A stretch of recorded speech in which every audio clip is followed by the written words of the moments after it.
Hello friends, कैसे हैं आप सभी लोग। मेरा नाम है आशीष जोशी। पिछली वीडियो में हमने बात करी थी ट्रांसक्रिप्शन के बारे में। आज हम बात करेंगे जेनेटिक कोड के बारे में, ठीक है। क्योंकि ट्रांसक्रिप्शन के बाद हमने पढ़ना था ट्रांसलेशन, लेकिन ट्रांसलेशन हमें तभी समझ में आएगा जब हम जेनेटिक कोड को समझेंगे। बहुत ही आसान सा टॉपिक है, ठीक है। बहुत टफ बनाया होता है लोगों ने इसे, बहुत ही मतलब कि बहुत इम्पोर्टेंट है। इम्पोर्टेंट तो है ही खैर, लेकिन बहुत ज़्यादा टफ करके बताया जाता है ये। तो सिंपल लैंग्वेज में मैं बताना चाहूँगा आपको जेनेटिक कोड। ये देखिए सिंपल से जैसे कोडिंग होती है, आपने कोडिंग अगर सुना होगा कभी, पाइथन है, C++ है, जावा है, ये लैंग्वेज होती है, कंप्यूटर लैंग्वेज, ठीक है। इनको हम कोडिंग भी कहते हैं। तो जो भी आप कोडिंग करोगे, जो भी लिखोगे, वो स्पेसिफिक जो अपने कंप्यूटर अपने दिमाग के हिसाब से समझ के उसे वही प्रिंट करता है, इस तरह से होता है। तो वैसे ही ये भी जेनेटिक कोड है। इसमें ये जो नाम है जेनेटिक, अब देखिए ये क्या है, हमारे बॉडी के अंदर होता है, जीन लेवल पे होता है। जैसे हमने आपको बताया था कि ये है आपका डीऑक्सी राइबोन्यूक्लिक एसिड, ठीक है, DNA भी से बोलते हैं। उससे हमारा बना था RNA, ठीक है, ये भी हमने कल डिस्कस किया था, ठीक है। और फिर ये RNA से हमारा बनता है प्रोटीन, ठीक है। ये DNA है, ये RNA है और ये प्रोटीन बनता है। अभी कैसे बनता है ये तो हमने, DNA से RNA कैसे बनता है ये तो हमको पता लग गया। उसके बाद क्या होता है कि RNA से कैसे प्रोटीन बनता है और कैसे उसका मैकेनिज्म क्या है, मतलब आपका बेसिकली कुछ कोड्स होते हैं, जेनेटिक कोड्स होते हैं, जो न्यूक्लियोटाइड जो है हमारे, जैसे हम लोगों को पता है, अभी हम RNA की बात करते हैं, ठीक है। जो जेनेटिक कोड होता है RNA की बात करते हैं हम उसमें, ठीक है। RNA में क्या होता है, चार चीजें होती हैं, चार न्यूक्लियोटाइड्स होते हैं। अब कौन कौन से न्यूक्लियोटाइड्स होते हैं, A, U, G, C, ठीक है। अब इसमें क्या है आपका, अब ध्यान से समझना चीज को, वरना आप पूरा कंफ्यूज हो जाओगे। एक RNA में ये चार न्यूक्लियोटाइड होते हैं, ठीक है। इन चार न्यूक्लियोटाइड में जो तीन न्यूक्लियोटाइड का एक समूह होता है, ग्रुप होता है, उसे हम बोलते हैं कोडोन। अब देखिए मैंने क्या बोला, एक बार रिवाइज कर रहा हूं। कोडोन किसे बोलते हैं, कोडोन क्या होता है कि भाई आपके पास जो है चार न्यूक्लियोटाइड है, ठीक है। उसमें से तीन तीन का, अब जैसे फॉर एग्जांपल अगर आपको ये ऐसे समझ नहीं आ रहा है तो मेरे पास एक तरीका और है इसको आप समझाने का, बहुत इजी वे में। यह है एक RNA और वो भी है mRNA, मैसेंजर RNA, ठीक है। टन टन टन टन टन टन टन, ठीक है। यह है मान लो AUGA,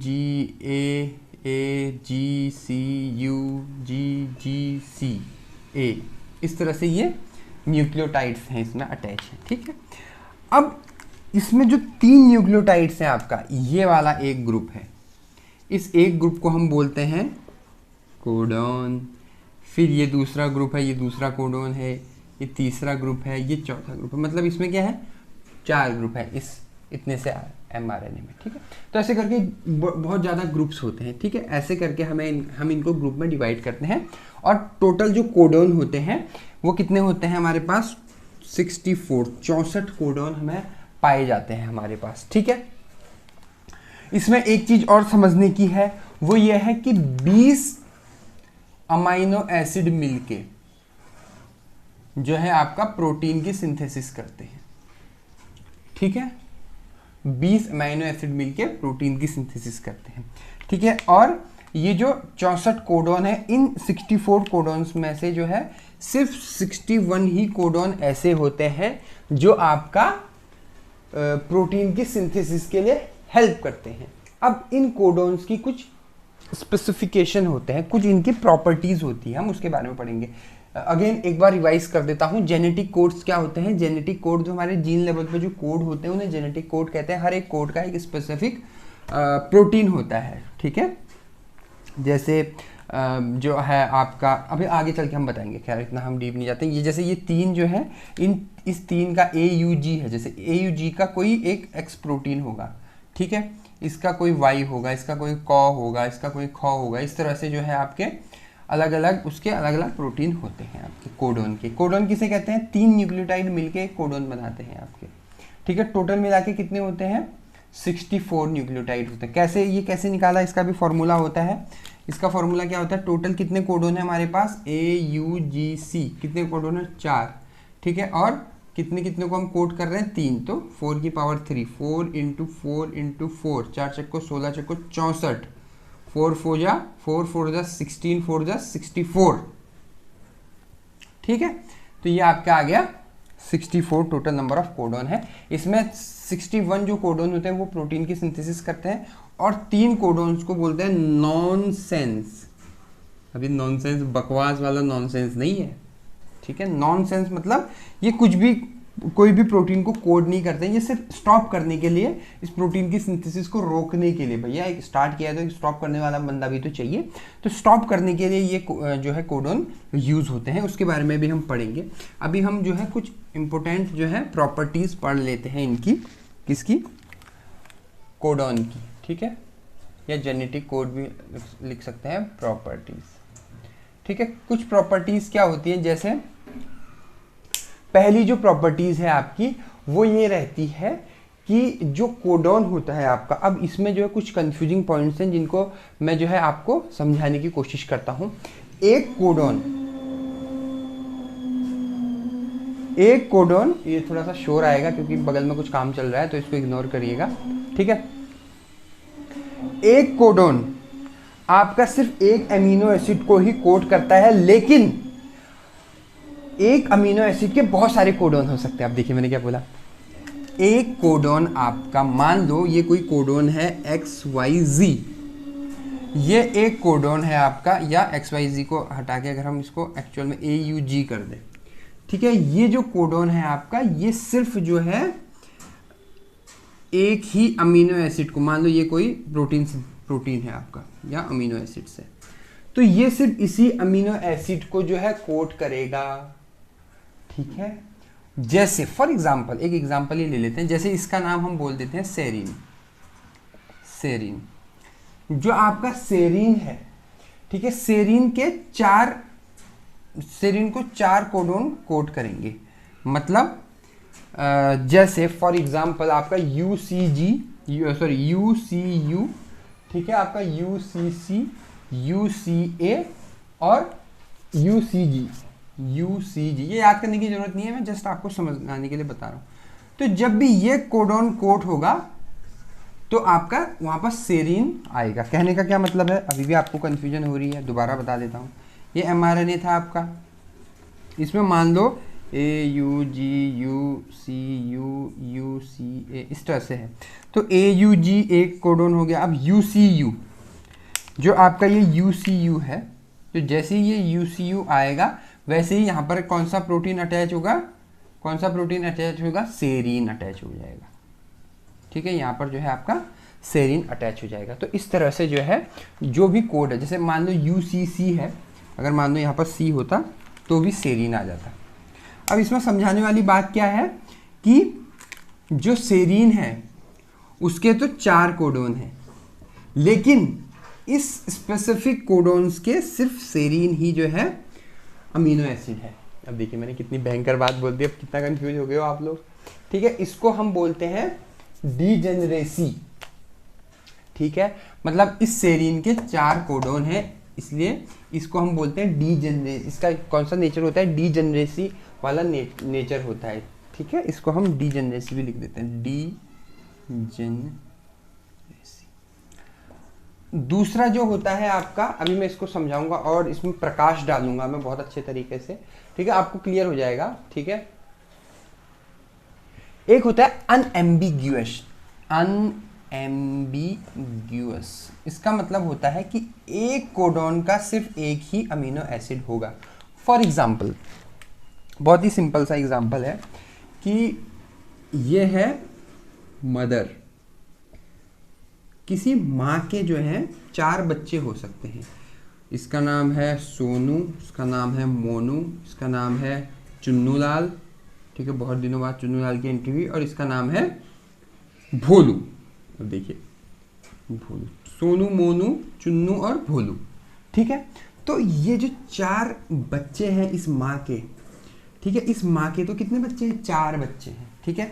अब माँ से कहेंगे भाई तेरे बेटे का नाम क्या है, तो वो सोनू भी बोल सकती है, वो मोनू भी बोल सकती है, वो चुन्नू लाल भी बोल सकती है, वो भोलू भी बोल सकती है। लेकिन अगर इनसे पूछेंगे सोनू तुम्हारी माँ का क्या नाम है, तो वो अपनी माँ का नाम ही बोलेगा। मान लो इसकी माँ का नाम है सरिता, फॉर एग्जाम्पल इसकी माँ का नाम है सरिता, तो ये क्या बोलेगी, बोलेगा सोनू कि मेरी मम्मी का नाम क्या है, सरिता है। मोनू से पूछोगे भाई तुम्हारी मम्मी का नाम क्या है, वो कहेगा मेरी मम्मी का नाम भी सरिता है।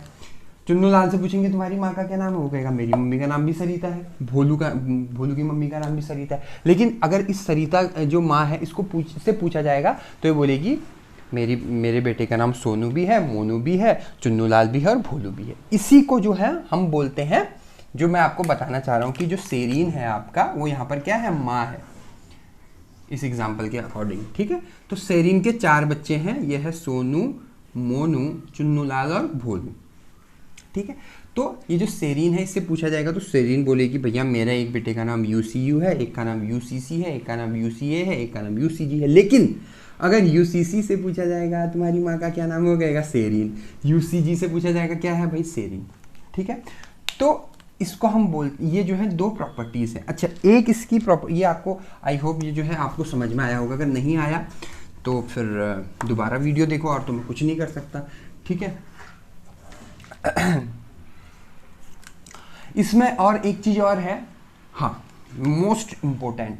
मान लो कोई भी कंपाउंड है, हम फिर से जो है सेरीन का ही एग्जांपल ले लेते हैं। यूसीजी है, मान लो उसकी एक कोडिंग है यूसीजी, अरे यार यूसीजी। तो यूसीजी जो कोडोन है आपका, ये कोडोन जो है आप इसको किसी बैक्टीरिया के बॉडी में देखो, किसी ह्यूमन की बॉडी में देखो, किसी एनिमल की बॉडी में देखो, लायन की बॉडी में देखो या कैट की बॉडी में देखो, यूसीजी सिर्फ सेरीन के लिए ही कोड होगा। मतलब इसका एक नेचर प्रॉपर्टी क्या है कि ये यूनिवर्सल है।